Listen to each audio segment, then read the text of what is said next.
All right, hello. I'm back with the activity portion of this lecture. So we're going to be working on activity 11.01, and that's going to be communicating on the I2C bus.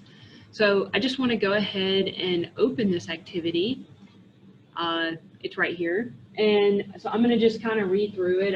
The idea here is that we're going to be using two Arduino microcontrollers to communicate with each other. So probably eventually you will actually use some other device to communicate with the Arduino, but in this instance it's really nice. We're going to be able to use the libraries with the Arduino, in particular the wire library, in order to set up communication. And so with that library, we can set up one Arduino as a master and the second one as a slave, and then be able to test the I2C communication.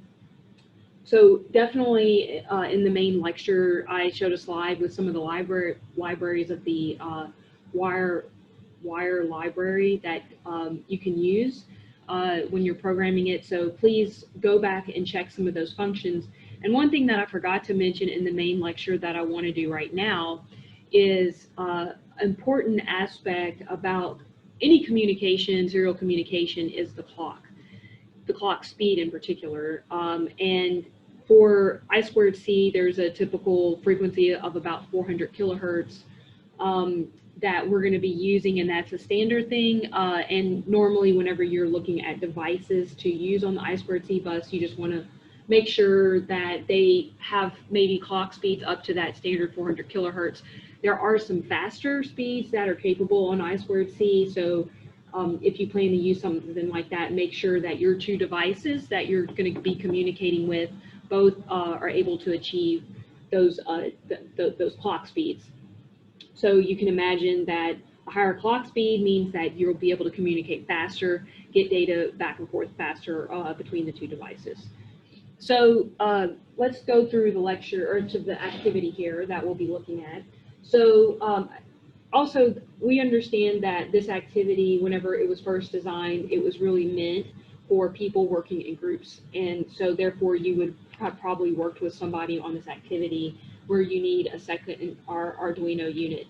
So maybe you guys will be able to do this activity at your lab or your university, or connecting with somebody else in your group, and be able to work on it in that way. So sorry about that. That was sort of how it was designed. However, I think you could still work on some of the coding and things like that on your own to be able to see this. Anyway, so the ideally you're going to form small groups, and then you'll be able to communicate between the two Arduino microcontrollers. And you're going to, again, be designating one of them as the master and then the other as the slave. And then you're going to write two simple programs allowing the Arduinos to communicate via the I2C bus. So you'll need the two Arduino Mega is a computer with the Arduino IDE installed, which is that programming environment, and then jumpers or wires. And you're going to connect the grounds of both boards to each other, and then we'll be connecting the master board to your computer via the USB, and then connecting the SDA, which is that data pin, to the same data pin on the other unit, and the same thing with the clock. So on both boards, the clocks and the data line should be connected together. And then you're going to write a program for the master as well as a separate program for the slave unit to be able to communicate with the formula. And there's this really nice website that the link is on there. I would definitely look at it. It has some examples similar to this of how to do this. And I just want to note that on step number 4, where it has specifically pin 4 and pin 5, those pin numbers are actually incorrect. I was able to look at the board itself and connect those pins together. So just make sure you find the ones that are labeled ground, SDA, and SCL. So I'm going to switch now from here to the setup that I have here. So I'm going to stop this.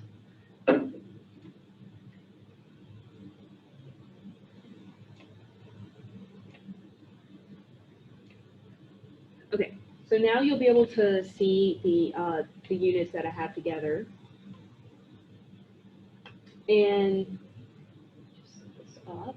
Okay, so what you see here is I've got, so I'm actually able to do this using my one laptop. I have both programming cables set up going to two different USB ports on my computer. And the other thing I did was I started two different versions of the IDE, and I was able to connect to two different serial ports. So you can, if you have a friend that you're working with, you can set up that, have each one of you work on one part of it. But I was able to do programming for both of these and communicate with them at the same time. So just a note. And then the second thing that I want to point out are these jumper wires that I have. So the first one over here is just ground to ground. And then I have SDA to SDA. And then I have SCL to SCL. And then I'm going to use this one over here is simply to connect my probe. So we're going to go over some of those oscilloscope concepts that Josh went over. Again, you do not need an oscilloscope for this activity. I'm simply showing you how you can use an oscilloscope in order to troubleshoot if you ever needed to and if you had access one in your university lab. But again, you should be able to do this exercise without it. So right now I do have the code already on, and I have it already working and transmitting. So I'm going to now switch over to look at the probe setup.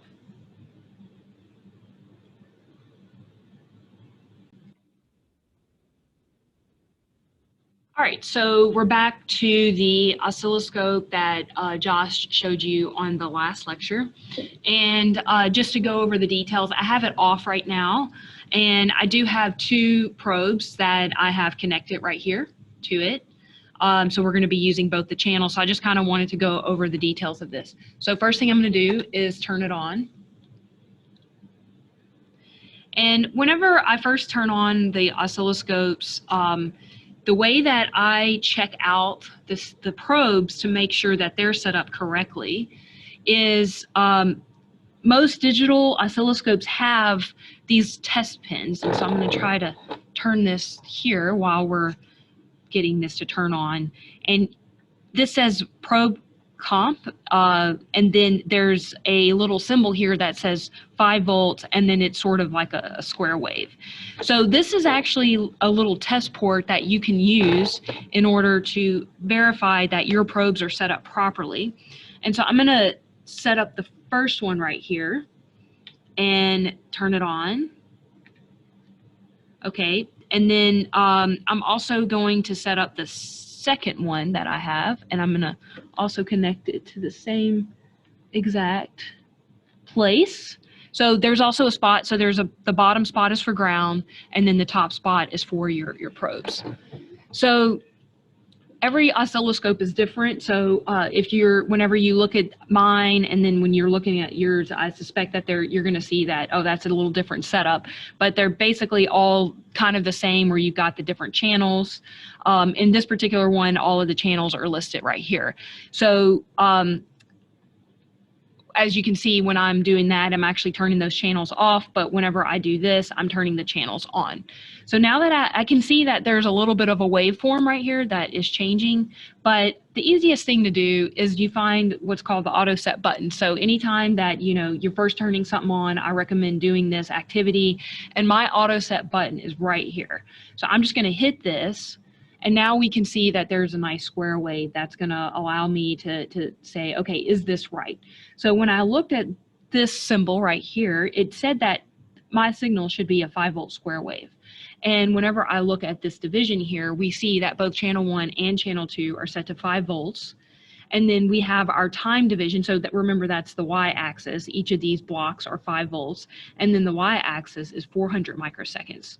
So every single block is 400 microseconds. So it looks like that, in fact, our two signals are, looking correct, like what it should be, what we would expect. So I just wanted to kind of go over that. So I'm going to go back to our data system over here and switch back.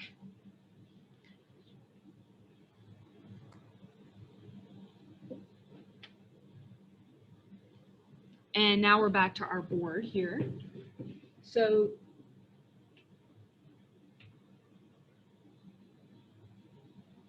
what I would recommend doing is I did have these running, but I'm going to go ahead and unpower them before I hook up my oscilloscope. So I put this little extra ground here just so that I can connect a ground to it. So it is really important that we are connecting the oscilloscope ground to the ground of our circuitry. And if you don't, then you're basically not going to be able to get a good signal. So this is a pretty critical aspect to it. And what I like to do is kind of connect the ground a little bit away from maybe the rest of the circuitry. So I'm going to have this particular one on the clock here. So I'll pull this up a little bit. And so now it's connected there. And then I'm going to connect the second probe. And again, I'm just simply pulling that wire up, and then it's just kind of latched on, the clip is. And then I'm going to do the same thing, but I'm going to do it over here. That way I can still get a pretty good connection. And I'm going to make sure that these wires are not touching each other when I'm doing this on the probe. So now we have this one set to SDA over here. So I'm going to, now that I have it and I see no wires are going to be touching, now I'm going to plug this back in. Okay. And I'm going to switch back to our oscilloscope. So now we can see that we're starting to see some kind of waveform on the oscilloscope. So I'm just going to tell you that I have the program written to that it should, one of the Arduinos is set up as the master, the other as a slave, and it's requesting 1 byte of data.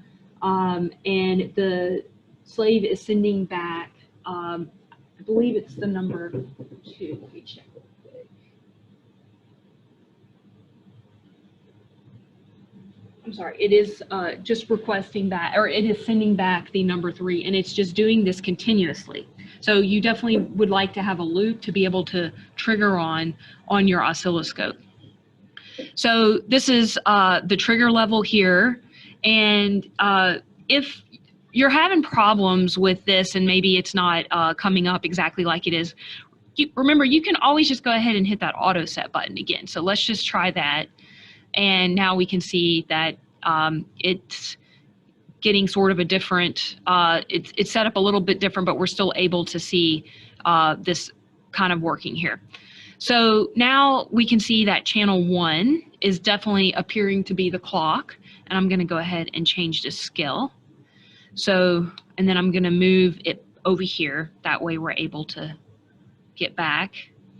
So channel 1 is the clock as we're able to see it, and then channel 2 is going to be our data line. And right now this appears to be triggering on the slave communicating back, where it's sending, this is kind of the data byte right here that's sending back 3, and then there's an address of 8, and then there's the another bit here that's gonna determine whether or not to read or write. All right, and so the idea here is that we can at least see that our clock is working, and then we can also see that the data line is working, and you can also even take these and line them up right here, and you'll be able to see how the clocking is determined. Being able to figure out the exact pattern of bits and things like that gets into more a complication, but it is possible to use this method to sort of figure out which bits are being transferred. So this is hopefully helpful to you in order to be able to work with this activity. But again, you should be able to, instead of using the oscilloscope, use the display where you're able to just transfer bytes back and forth and then be able to display it on your screen is the other way to verify this activity. So, okay, well, again, use the wire library to be able to work with this, and yeah, thanks for listening, and just message us if you guys have any questions. All right, bye.